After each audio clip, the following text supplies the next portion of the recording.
Varun Vats is a working professional in Delhi.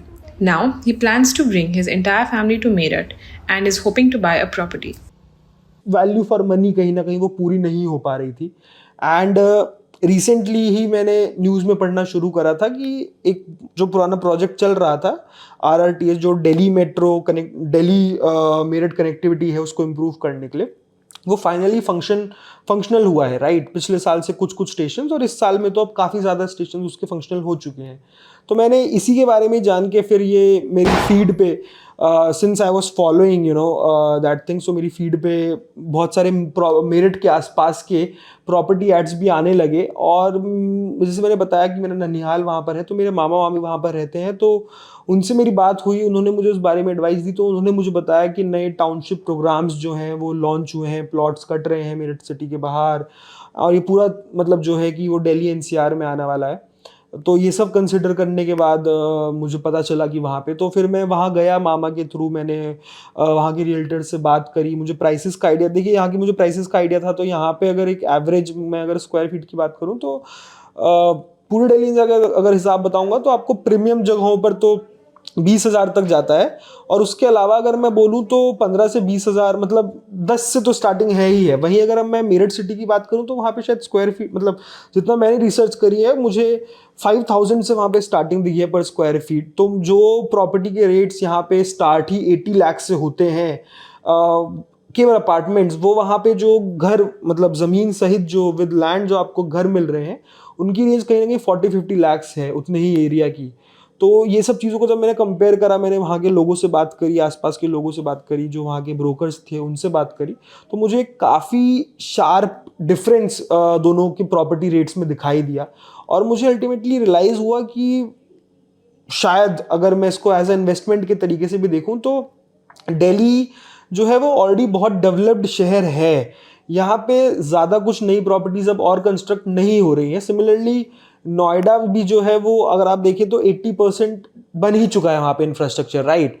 वहाँ पे नया कुछ इंफ्रास्ट्रक्चर अभी नहीं बनने वाला है। On the other hand Meerut जो है वहाँ पे अभी वो इंफ्रास्ट्रक्चर में बूम आ रहा है। सो और सिंस जो ये पूरी जहाँ पे मैं घर देख रहा हूँ मेरठ में, सिंस ये उधर RRTS के मेट्रो स्टेशन के उसी विसिनिटी में है ये। Meerut is changing. It is rebuilding, restructuring, and coming closer to Delhi. The newly introduced Namo Bharat and Delhi Meerut Expressway have paved the way and have introduced a smoother transport system. It is the first of the 4 rapid rail corridors envisioned under the first phase of the RapidX project, developed at the cost of Rs 30,274 crores. It is managed by the NCRTC. With the travel time from Delhi now less than 60 minutes, many people from Delhi NCR are planning to make a move to Meerut. नमस्कार, मैं समृद्धि तिवारी। मैं इस वक्त मोदी नगर north metro station पे खड़ी हूँ, जो RRTS का एक प्रोजेक्ट है। मैं यहाँ पे काफ़ी जितने भी लोग ट्रैवल कर रहे हैं मेरठ से दिल्ली, दिल्ली से मेरठ, उनसे मेरी बातचीत हुई। मैंने उनसे पूछा कि क्या सुविधाएं RRTS दे रहा है जो शायद ट्रेन या बस नहीं प्रोवाइड कर पा रही हैं। तो यहाँ पे ज़्यादातर लोगों ने बोला कि बस का जो और ट्रेन का जो ट्रैवल टाइम है वो बहुत कट हो जा रहा है। मतलब अगर किसी व्यक्ति को यहाँ मेरठ से गाजियाबाद ट्रैवल करना है तो 35 मिनट में लोग ट्रैवल कर पा रहे हैं, जो कि ट्रेन या बस में 1.5 घंटा 2 घंटा लग जाता है। ट्रैफिक को लेके बहुत समय लग जाता है, ये एक बड़ी दिक्कत है। अब RRTS के हिसाब से ये जो पूरा स्ट्रेच है 82 किलोमीटर्स का, यहाँ पे 67% का एक इंक्रीज देखा है इन्होंने लैंड प्राइसेस में। मतलब ये कह रहे हैं कि ज़्यादातर लोग यहाँ पे ज़मीन खरीद रहे हैं और बड़े बिल्डर्स और छोटे जो प्लॉट वाले सिस्टम हैं वो भी ज़्यादातर यहाँ पे आ रहे हैं। बड़े बिल्डर जैसे ओमैक्स और सुपरटेक ने अपने प्रोजेक्ट शुरू कर दिए हैं शहर में। और यहाँ पे छोटे छोटे जो गांव हैं वहाँ पे ज़्यादातर लोग जो किसानी में काम करते हैं, किसानी करते हैं, अब वो ज़्यादातर लोग प्रॉपर्टी डीलिंग में आ रहे हैं। उनको प्रॉपर्टी डीलिंग ये बिजनेस में फ़ायदा दिख रहा है। उनको पता है कि ज़्यादातर लोग यहाँ पे प्लॉट लेंगे और इस तरफ मूव करना चाहते हैं। दिल्ली, गाजियाबाद, नोएडा, गुड़गांव के लोग इस तरफ रहने का सोच रहे हैं। उनके हिसाब से मेरठ में इंफ्रास्ट्रक्चर पुश काफ़ी है और जो लैंड प्राइसेस हैं वो थोड़े बहुत मतलब उसमें डिफरेंस आ रहा है। जो नोएडा, गाजियाबाद, गुड़गांव में आपको मिलेगा, दिल्ली में मिलेगा, वो काफ़ी एक्सपेंसिव है। यहाँ पे लोग कह रहे हैं कि वो उनके बजट में है। और उनके हिसाब से जो यहाँ पे प्रॉपर्टीज़ भी बन रही हैं वो थोड़े नए एडवांस तरीके से बन रही हैं। NCRTC data shows land prices in Meerut have surged by 67% in just 2 years, with properties next to the corridor witnessing the sharpest hike. Property dealers from Delhi NCR are rushing in, and local players are mushrooming across rural pockets. The Meerut Development Authority, too, is pushing ahead with transit oriented development zones that focus on expanding the city and bringing it closer to Delhi. Please do appreciate that the government have been trying to decongest Delhi for a long time now. There was nothing happening. People were not ready to move out of Delhi. The government officers were not ready to move out of Delhi. Only reason was that proximity to the power. Please appreciate that Delhi has been a power center from since the day of independence. So nearby people wanted to stay along. But this RRTS has given a different perspective. We tell for our project that work in Delhi, live in Meerut. So the concept, where do you want to live? First of all, I'm not saying anything against Delhi, but you would agree that the Delhi density has gone beyond controllable position. Delhi has become very congested city. So you wanted or something where people wanted where they can live their life. So this Namo Bharat, when the time has reduced, the traveling time, which was 4-5 hours, has been, although it is only 45 kilometers or the 60 kilometer away from Delhi, but the time was really 3-4 hours. And if you take it RRTS, this has reduced the time to 60 minutes. In neighboring villages around the metro and expressway stretch, many local residents who used to practice farming earlier have a new interest in property dealing. People have set up their shops inside kirana and mobile repair stores. पिछले 10-5 साल में इतना बदलाव हो गया है, तो आप मान के चलो कम से कम 90% बदलाव हो गया इस गांव के अंदर। जब से आपका ये चला ना रैपिड मेट्रो को लेके हाईवे बन गए हैं, हाईवे के साथ साथ एक आपका ईस्टर्न पेरिफेरल बना है, इसको दिल्ली से कनेक्ट किया चारों तरफ, तो यहाँ से हम सोनीपत, पानीपत, हरियाणा में कहीं भी जा सकते हैं। इस चीज़ को लेके बहुत अप्रिसिएशन आया है इस गांव के अंदर।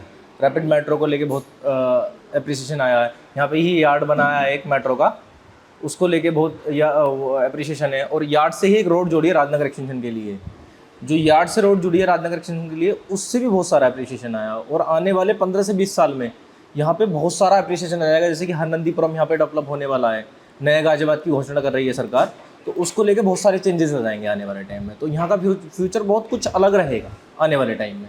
अब से 20 साल पहले की बात करूँ तो यहाँ पे कोई फ्यूचर नहीं था। यहाँ पे ज़मीन के रेट ही 2-3 लाख रुपए बिके गए थे। आज की रेट में यहाँ पे ज़मीन के रेट हैं 1.5 करोड़ रुपए बिके गए, 2 करोड़ रुपए बिके गए लोकेशन के हिसाब से। और आने वाले टाइम में हो सकता हो 5 करोड़ रुपए बिके के रेट हो जाएँ। ये अप्रिसिएशन आ जाएगा आने वाले टाइम में। हो 5 से 10 साल के अंदर अंदर इतना अप्रिसिएशन आ जाना है। मैंने काफी लोगों से बात करी जानने के लिए कि क्यों लोग चुन रहे हैं मेरठ में घर लेने का। तो लोगों ने बताया कि जहां वो सोच रहे थे नोएडा, दिल्ली, गाजियाबाद या गुड़गांव में घर की प्राइसेस देख के उनको समझ में आया कि मेरठ में वो उनके बजट, वो थोड़े प्राइसेस यहाँ पे बजट फ्रेंडली हैं। उनके जो जिस तरीके का इंफ्रास्ट्रक्चर प्रोवाइड कर रहे हैं वो भी एट पार है नोएडा, गुड़गांव से। और उनको लग रहा है कि यहाँ पे प्रॉपर्टी लेने का मतलब ये है कि एटलीस्ट दिल्ली मेरठ से इतना जो करीब हो चुका है, उससे उनको लग रहा है कि ट्रैवल टाइम उनका बहुत बचेगा। जो ट्रैफिक में एनीवे दिल्ली या गुड़गांव या गाजियाबाद में अगर अब वो रहते तो यही ट्रैवल टाइम लगता। तो लोग प्रेफर कर रहे हैं मेरठ शिफ्ट होना।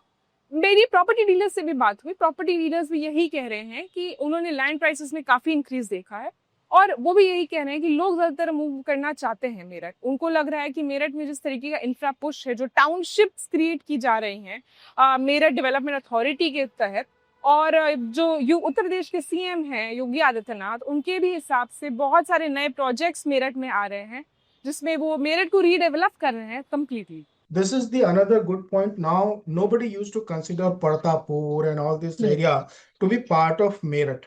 Now, So if you could after give this more Namo examples of these areas, like Partapur is one. If you could give a few more examples of these Partapur, areas. but it is starting like South South Meerut, there's North Meerut. So these people were earlier people used to consider out of Meerut. After Namo Bharat coming in, people start thinking about the Meerut from Partapur. Okay, so Partapur is a place where this the highway gets divided into two parts. One goes to Old City, one goes through the bypass to Haridwar. So, people are now, even if you have a good condominium, good project near Partapur, people are ready to buy. There are customer for that. Earlier, there was no customer for that. So now these are the basic changes. So if you look at this, like I started my discussion from the opening comment, the complete corridor will get developed. The complete corridor, which is starting from Sarai Kale Khan till Meerut, it will get developed. So wherever cities, wherever small towns, small villages was left around in the development will get benefited out of this. जो पहली train थी उनका time था 1 घंटे बाद 2 घंटे बाद, कोई 10 बजे आओगी, कोई 12 बजे आओगी। अब ये जब से ये ट्रेन चली है, जब से यात्रियों को बहुत सुविधा हुई है, आने में जाने में कोई दिक्कत किसी किस्म की नहीं है। अच्छा, उनसे स्पीड भी ज़्यादा है इनकी। वो तो पहली ट्रेन तो जो मान लो 7 बजे आ गई, फिर 9 बजे आ गई, फिर 11 बजे आ गई, अब ये चलती रहती हैं, तो यात्रियों को कोई परेशानी नहीं है। Infrastructural changes happen quickly, but cultural changes could take time. While the city is developing at a rapid scale, people of Meerut may now be staring at a large influx of migrant population, leading to a big cultural gap. Meerut को ये development मिला है, ये sudden development मिला है। Mentally हम बहुत जल्दी डेवलप हो रहे हैं। जो डेवलपमेंट आने वाले 15-20 साल बाद होता, वो डेवलपमेंट हमको इन्हीं पिछले 5 सालों में देखने को मिलेगा। उसके लिए हम मेंटली तो डेवलप हो जाएंगे, लेकिन हमारा जो non mental aspect of culture है उसको डेवलपमेंट होने में हमको टाइम लगेगा। इसके लिए कंसेप्ट मैंने भी अभी आपको बता रहा था कि कंसेप्ट अपने यहाँ सोशियोलॉजी में होता है कल्चरल लैग का। कल्चरल लैग एक ऐसी कंडीशन होती है जिसमें mentally we are more developed in the comparison of non material culture. तो मेटेरियल तो हम डेवलप हो रहे हैं और बहुत जल्दी हो जाएंगे, जैसे RRTS होने वाली है, लेकिन नॉन मेटेरियली हमारा जो कल्चर है, हमारे जो एजुकेशन है, हमारे जो एटिकेट्स और मैनर्स और बिहेवियर हैं इस कम्युनिटी के, उसको भी हम डेवलप करेंगे उस हिसाब से, लेकिन उसमें थोड़ा टाइम लगेगा। Meerut has always been a transit hub. This dusty city with industries on all sides could possibly see a growth with influx of migrant population and industries being set up. As per District Industries Centre officials, Meerut is the hub for sports, chemical and paper industries, ranging from micro, medium and large-scale industries. At least 60% of the workforce is migrant population from neighbouring districts of UP, Bihar, West Bengal and Delhi. In Surajkund market, which is the hub for sports equipment, the industrial growth has been a talking point. Meerut is also a city that exports sports equipment like bats, football, badminton, shuttlecocks to the world. करीबन हमारा काम 60 साल पुराना है sports का। मैं सोचता हूँ जब मेट्रो का काम चल रहा है, मेरठ में मेट्रो चालू हो गई है और दिल्ली से मेरठ की दूरी अब थोड़ी सी रह गई है। जो व्यापारी और जो मज़दूर यहाँ पर आने से पहले परहेज करते थे टाइम की वजह से, वो आ नहीं पाते थे, अब आना उनका शुरू हो जाए। Meerut has come closer to Delhi and the journey is becoming smoother. While a bus or train would take at least 2 hours, metro is reaching in less than an hour. यहाँ मेट्रो आने से बहुत ज़्यादा फ़ायदा है। मैं अपने बेटे से मिलने जाता हूँ गुरुग्राम में, तो यहाँ से मेट्रो पकड़ता हूँ मैं साउथ मेरठ से, और बहुत आसान रास्ता है, और ये पूरे मेरठ में हो जाए तो बहुत अच्छा है। बहुत बेनिफिट मिलेगा यहाँ की जनता के लिए। जैसे हम उससे जाते हैं, ट्रेन से जाते हैं तो बहुत टाइम लगता है, लेकिन इससे बहुत आसान हो गया।